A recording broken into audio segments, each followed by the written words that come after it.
Meneghetti, pra mim ontem, tirando aqueles jogos de começo de temporada, de gauchão e tal, que a gente, né, jogo interior, ou que os caras estão com perna pesada e tal, foi a pior exibição do Grêmio na temporada. Eu não gostei nada, tô falando só futebol. Obviamente que o resultado foi muito melhor do que se projetava, mas o Grêmio não fez uma grande partida. O Grêmio não foi bem, tá? Principalmente por não ter Soares, principalmente por não ter o seu principal jogador, aquela história de um Grêmio que marca lá na frente, que marca lá em cima, que sai para tentar abafar o adversário. Isso o Grêmio não conseguiu fazer, por conta de jogadores tipo o Vina, que não é da posição. O Vina ontem foi muito sincero, dizendo, olha, eu tô aqui para ajudar, mas assim, eu joguei 2 vezes na minha, que é meia centralizado. De resto, né, eu não sou o cara que tromba com zagueiros. E isso escancara uma coisa, que o óbvio, que todo mundo vai falar, e que é óbvio ver, o Grêmio é um com o Soares e outro sem o Soares. E alguém vai dizer em casa, vai rebater, JB, mas eu não preciso saber disso. Todo mundo sabe que sem um dos melhores centroavantes da história recente do futebol moderno, tu não vai jogar a mesma coisa, é verdade. Mas vocês riram recentemente quando eu disse num Donos da Bola Rádio que o Soares, o Tiquinho Soares, do Botafogo, ele reduziria e muito a distância pro Luizito. Ele não ia ser o mesmo jogador, mas ele, olha, chegaria muito perto e daria pro Grêmio uma possibilidade de, não temos o Luizito, vamos botar o Tiquinho aqui e vai dar a resposta. Ontem, se o Grêmio já tivesse contratado, querem o Rodrigo Muniz, um centroavante provavelmente seria melhor. E eu insisto e refaço a tese que já fiz aqui anteriormente no programa.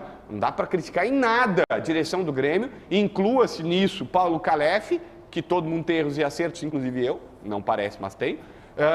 Paulo Calef, vice de futebol, Antônio Brum, agora novo vice, e o presidente Guerra. Eles fizeram muito mais do que a gente imaginava. Tá faltando um centroavante e um ponta. Se eles virem, melhora muito a vida do Grêmio. Pois eu acho que dá para criticar a direção do Grêmio, sim, mas eu quero chegar, antes de discordar do ponto do JB, que foi a pior partida do Grêmio. Eu acho que ela não foi uma partida boa, mas está longe. O Grêmio teve atuações nessa temporada bem piores que a de ontem. E aí eu posso estar aqui 3 jogos, né, que lembrei agora enquanto o JB falava. Contra o Palmeiras, o Grêmio tomou um chocolate. Contra o Bragantino, que o Grêmio merecia ter perdido o jogo. E o primeiro jogo da fase semifinal contra o Ipiranga, lá em Erechim. O primeiro contra o Cruzeiro aqui também. Também tem contra o Cruzeiro, mas se tivesse mais 5, 10 minutos, o Grêmio poderia voltar eliminado. O Grêmio perderia, o Grêmio tomou 2 gols no final e poderia perder o jogo por 3 ou 4-1. Então, estou citando 13 e o César lembrou contra o Cruzeiro. Então, e tem o Cruzeiro lá também, tá? Tem o Cruzeiro lá pelo Campeonato Brasileiro. Então, assim, são 5 jogos que eu estou citando, mas o Grêmio não foi bem ontem. Óbvio que o Grêmio se ressentiu do Soares, é óbvio que tem a obviedade que o Grêmio é um com ele e outro sem ele, tudo bem, mas não. O fato é que o Grêmio voltou classificado de lá. Até porque o Grêmio tem pela frente um adversário que é um time de 60 minutos, né? 60, 70 minutos, 15, 20, 25 do segundo tempo. O time do Bahia dá os doces fisicamente. Já havia acontecido isso no sábado e se repetiu mais uma vez ontem. Tem as mudanças do Renato. O Renato demorou para mexer, na minha opinião, demorou. Poderia ter mexido muito antes dos 30 minutos. Poderia ter colocado o Ferreira já no intervalo do jogo. Poderia ter colocado o Cuiabano já com 10, 15 minutos no segundo tempo. E a minha crítica à direção, que a gente está elogiando desde novembro do ano passado, pelas medidas rápidas que a direção tomou, enérgicas para mudar a fotografia, mas foi imprevidente. Foi imprevidente na contratação de um centroavante reserva.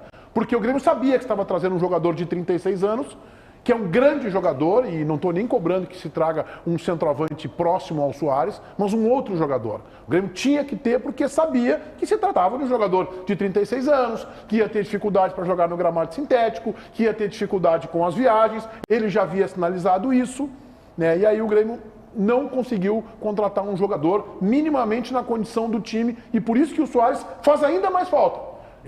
Qualquer um jogador que o Grêmio tivesse ontem, um centroavante, o Diego Souza na sua melhor fase, faria o Grêmio ter falta de Soares.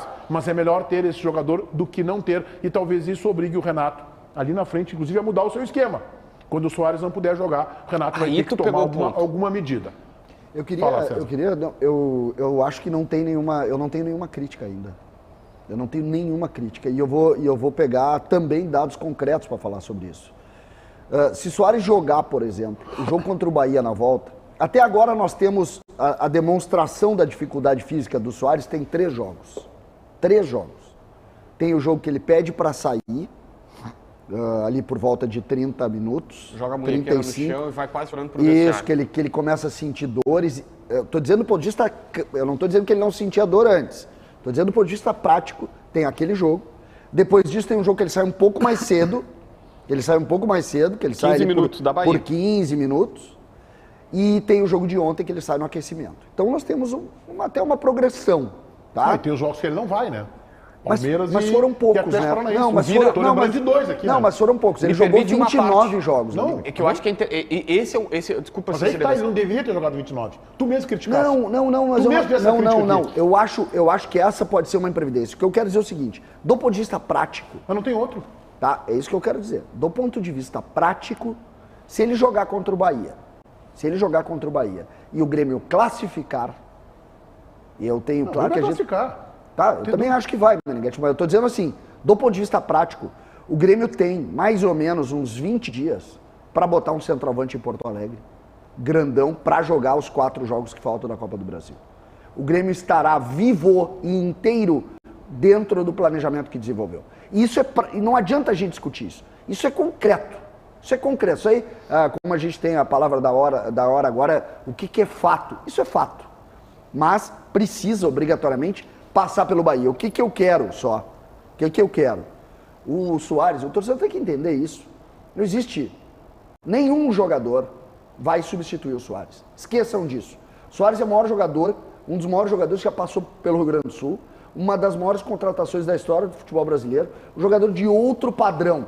Então, dizer que o Grêmio diminui quando entra o Vino e sai o Soares, pô... Mas isso não é o importante é saber o que o Grêmio vai fazer, Wilson. Mas pera um pouquinho. O que eu quero dizer, eu acho que o Meneghetti tem uma solução. Vamos lá. Só quero terminar. Com relação ao Soares, se ontem o presidente do Grêmio lá, quando contratou o Soares, dissesse assim, nós vamos contratar o Soares para ele jogar o primeiro semestre, a gente já está aplaudindo de pé. Não é isso que está em discussão, CCD. Eu concordo com o Ribeiro. Não O que está se discutindo é o que o Renato vai fazer. Tu tá querendo te vacinar se o Soares sair. Não, eu estou querendo dizer o seguinte, futebol é um processo de reinvenção. Tu tinha... Mas é e isso agora que tu pode... Não, é isso que eu vou discutir. Tu estás tratando que não tem o Soares? Não, eu estou tratando que a gente começa... Uma vacina. Não, a gente começa a ver o Soares com mais dificuldade. E o Grêmio, por isso que eu acho que foi imprevidente. Então agora vai contratar.